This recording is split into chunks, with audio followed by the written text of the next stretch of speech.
আজ বিসর্জনের দিন, তাই একটু মন খারাপ তো থাকবেই।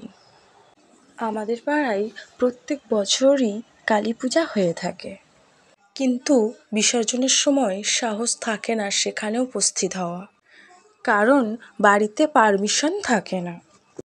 আজ বিসর্জনের কিছু মুহূর্ত তোমাদের সঙ্গে শেয়ার করলাম, আর আমার লাইফে এটাই প্রথম সেই দিন, বিসর্জনের দিন বাড়ির বাহিরে পা দেওয়া।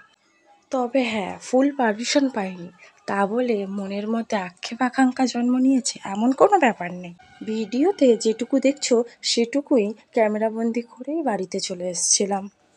আমি, মা, ভাই ও মাসি গিয়েছি।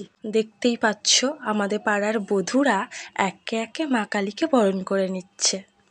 ঠিক এমন সময়ই আমরা বাড়িতে চলে এসেছিলাম। বিসর্জন মানে একদিকে যেমন মন খারাপ, ঠিক অপর দিকে আনন্দ উল্লাস।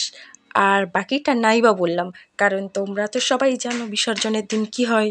আরও কিছু কিছু ঘটনা থাকে, আর সেগুলি বাড়ি থেকে একদমই পছন্দ করে না। ছোট থেকে এমনভাবেই বড় হয়েছি যে এরকম পরিবেশের সঙ্গে মেলবন্ধন হওয়া অসম্ভব আমার পক্ষে। হ্যাঁ, এখানে উপস্থিত সকলেই খুবই ভালো। জয় মা কালী। রাধে।